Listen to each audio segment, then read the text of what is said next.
Well.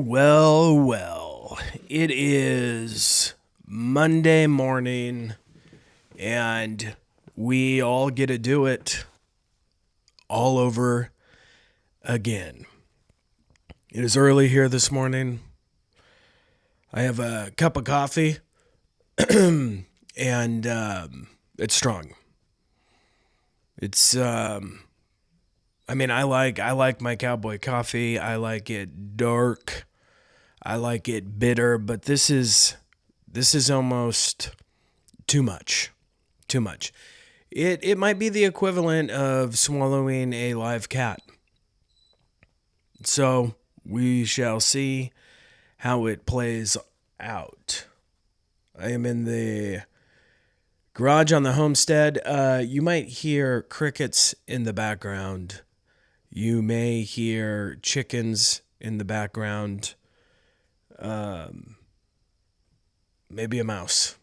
It's quite possible. I hear a cricket right now. I don't know if the mic's picking it up or not, but it's cricketing. All right, there's a duck right there. Don't know if you can hear it, but we are surrounded.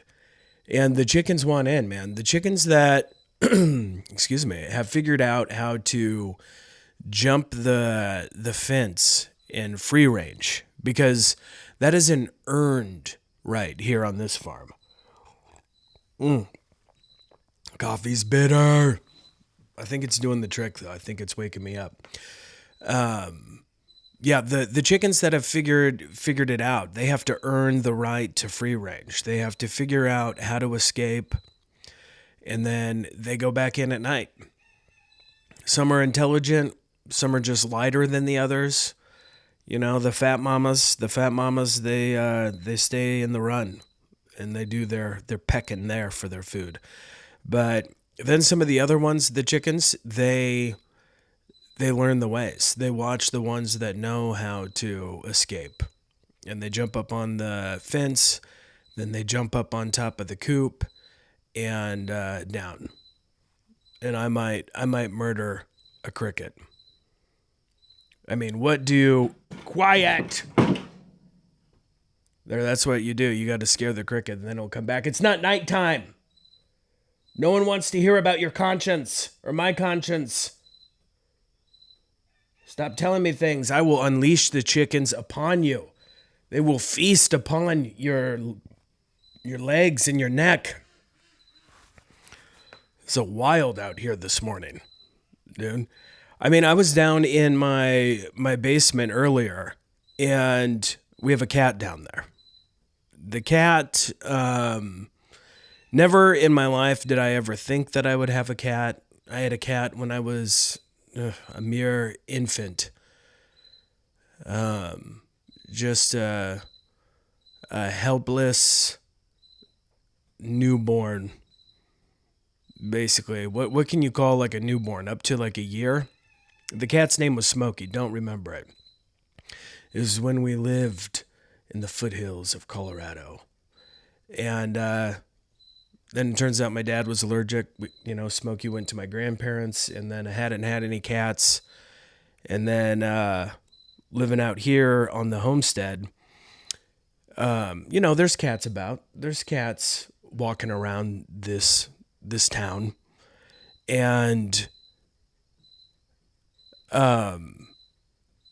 there's this one very, very nice, cute cat, orange, and basically it was living on top of the duck coop in the attic space.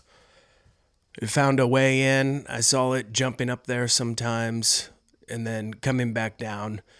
And then what had happened is,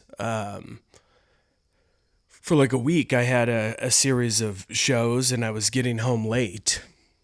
And I was sitting in the recliner when I get home, watching some TV, unwinding from the copious amounts of caffeine and stuff that I drank and consumed. And so I'm sitting in the chair, and we have like a nice thin row of windows that go up and fall alongside the door. And I was sitting there, and then this cat would come up and put its paws on the window and look at me and just go, meow, meow. And it was just adorable. And on like the third night, I was like, fine. I told my wife and my son, I was like, if the cat wants in, it can come in. And it has been in the house, and it has been living in the basement ever since. Its name, Sweetie Sweetums, because it's a sweetheart. And I'm a kid of the 90s. And who did we love in the 90s? Sunday mornings. Top 40 greatest hits, Casey Kasem. Thus, Sweetie Sweetums was born. Ooh. This is some bitter coffee, and I'm gonna murder a cricket. I am going to douse this place in fire if it doesn't be quiet. And that's not the only. We also had a rescue dog, Chihuahua named Chase that I called Chubby Chase. So instead of Chevy Chase, Chubby Chase. You see a pattern here? It's a beautiful pattern, folks. It's a beautiful pattern. Yeah, so I was down in the basement, and this cat, it thinks that the only purpose for my hands is to pet it. It won't just sit in my lap. It demands my hands. They can't be used for anything else when I'm in the basement. So I had to leave there. And that had to be the end of that, because it doesn't matter, dude. I will be trying to type on my computer, and this thing will just rummage its hands up. Or it'll rummage, I don't even know. It will take its head and it will go, give me your hands. Put your hands on my cat body. If you could only see what I'm seeing right now is one of the chickens. It's just looking around, looking for that sweet, sweet feed. Oh, it's jumping up on a trash can. This is a wild morning. It's pecking the trash can now. You can hear the ducks in the background. This is a sight to behold. I'll probably see it. Oh, there, it's gone. Whatever. This is madness. Dude, my wife and I went and saw the country singer Cody Johnson on Saturday night at the Pinnacle Bank Arena in Lincoln. Sold out show. Probably 15,000 people. 15,000 people were there. They had two openers. First was a lady. Her name was Emily Ann Roberts, and she was good, man. That is a tough gig, being the opening act for an arena show when everybody's just shuffling in. They got the lights on. She wasn't even allowed to have a full band. She just had a guitar player and a fiddle player. I guess the fiddle is a pretty big deal in country music. Would you believe me if I told you that I am being literally surrounded by chickens? One just opened the damn door. This is chaos. There is, you got to have a fiddle, man. Fiddle is very, very important. I learned that the second guy, Ian Munsick, was his name. Long hair, dude.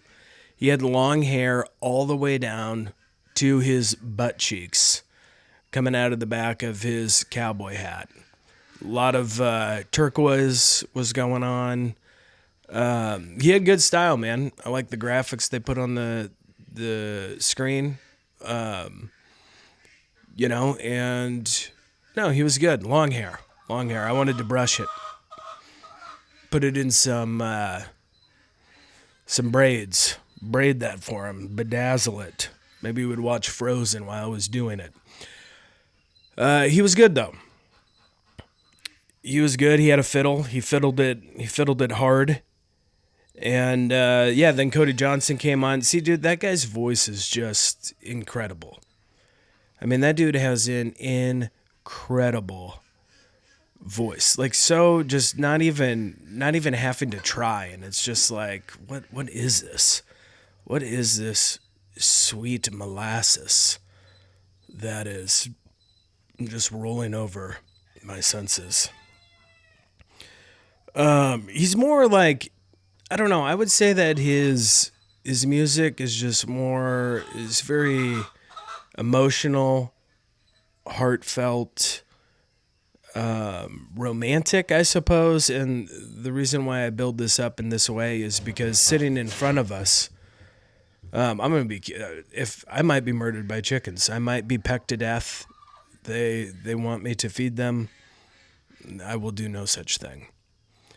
So the reason why I build it up as like romantic and that sort of thing is because there was like five dudes in the row in front of us that went together. And this isn't like Jason Aldean or like, you know, Kenny Chesney, which I wish we would have saw. Barefoot Nation right here, proud member. It was just weird. It's not the type of like music that like five bros go to. And by the end of it, they were drunk, dude. My favorite of the friends was this one dude. He was probably like a Mexican guy. He was very short and stocky. He reminded me of like a guy I went to school with. Similar build and ethnicity. Uh, and the I don't know. These chickens are insane. And at one time he was so hammered, dude. He just turns like he's on the end. He's on the left on the end, and then there's like four dudes, and he just turns his head and goes, "Yee ha!"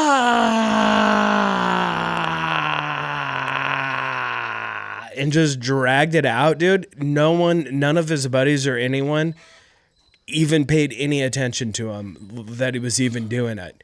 And then when he was done, he just stopped and just stared at him for a little bit, and then realized that no one saw what had just happened. So he just turned and faced the stage, and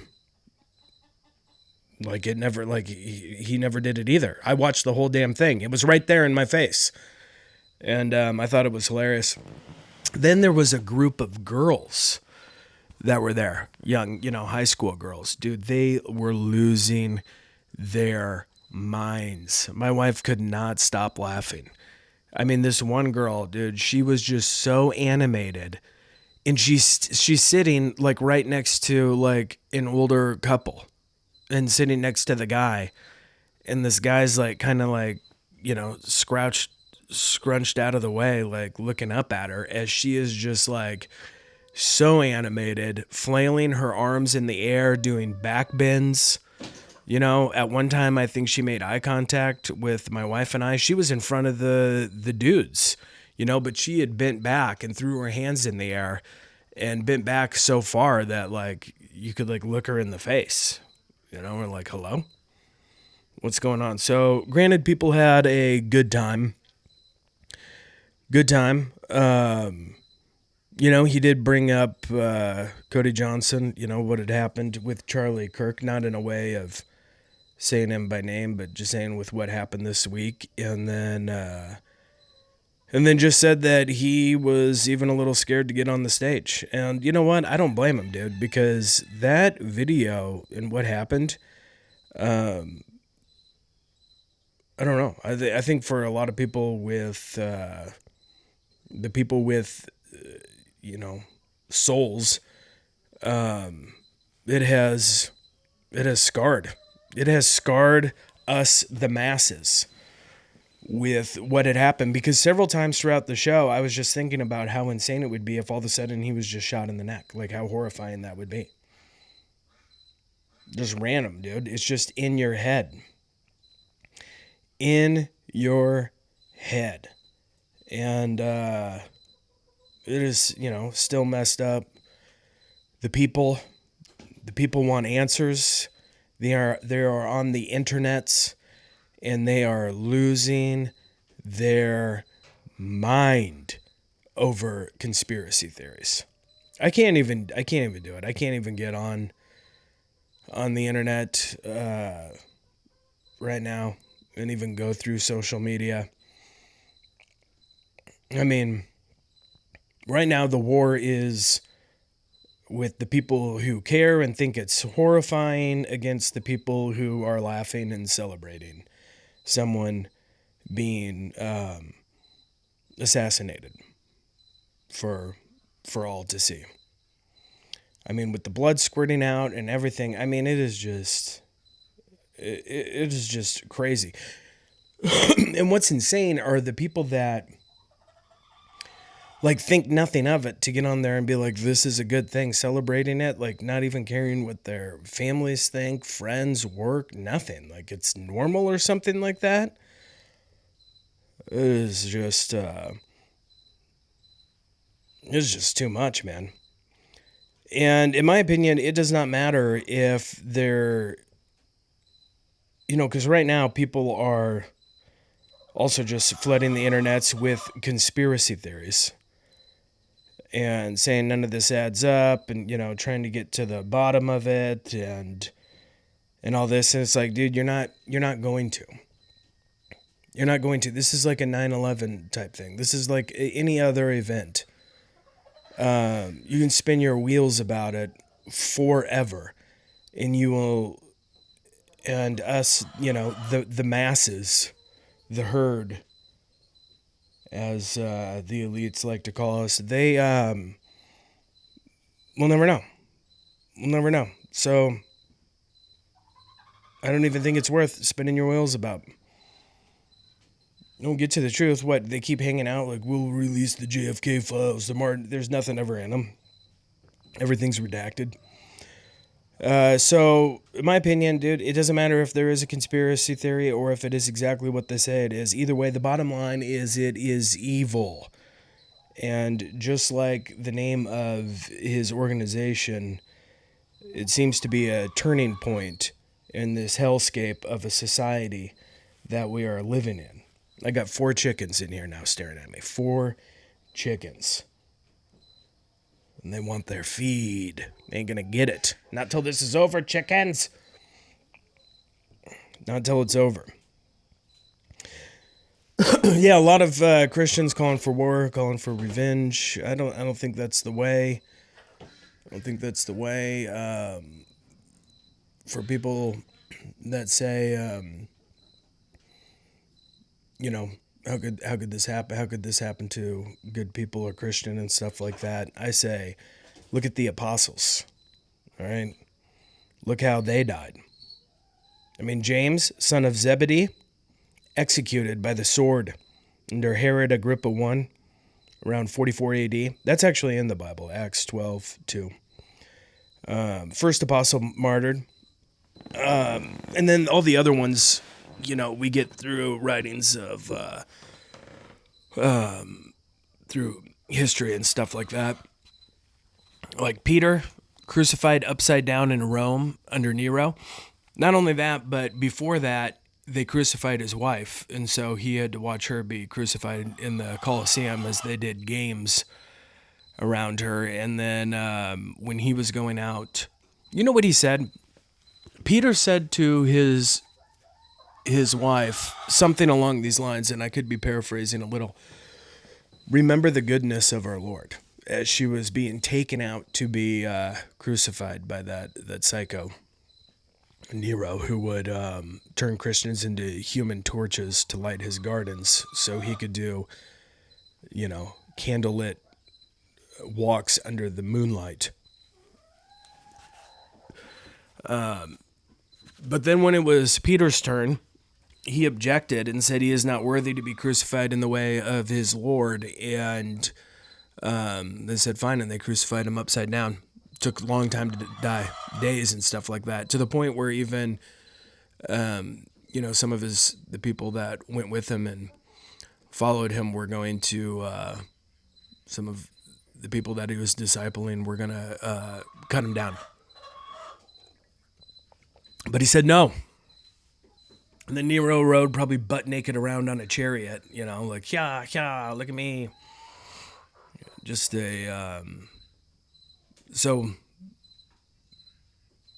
we're probably in for things getting a lot worse. If that's kind of like, just think about that. What we witness is absolutely horrible. Witness, like, the emperor and the supreme power just crucifying a Christian upside down and riding around him naked, celebrating. We'll see that on TikTok. Nero would have a hell of a TikTok, wouldn't he? So Andrew, that disciple, he was crucified on an X-shaped cross in Patras, Greece. Tradition says he preached to the crowd while hanging there for 2 days. Thomas, doubting Thomas, speared to death in India, where he was preaching. Some accounts say 4 soldiers ran him through at once. Welcome to India, Thomas. Philip, tradition says he was either crucified upside down or stoned. And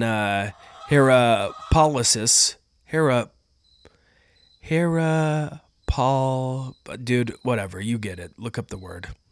I didn't have time to like I knew all of this stuff, so I got it ready so I could go down the list, but it's like I don't have some of these things. I'm like, I don't know how to pronounce that, but dude, I don't have time to like look it up and pronounce it so you think that I'm super smart. Just look up the history yourself, and then you can try to figure out how to say the words. All right? I don't have pride in that. I'm not too proud. I will let the words humble me. So Bartholomew, a.k.a. Nathaniel, this one's brutal. Flayed alive, then beheaded in Armenia. So Matthew, the tax collector, accounts vary. Some say stabbed to death in Ethiopia. Others say that he lived out old age, but most accounts lead to stabbed to death. James, called James the Less, tradition says he was clubbed to death in Jerusalem after being thrown from the temple. So, being thrown from the temple, then beaten. Jude, not Iscariot, believed to have been beaten to death while with sticks in Persia. Simon the Zealot, legends go wild here, crucified in Persia or hacked to pieces, or they say died peacefully.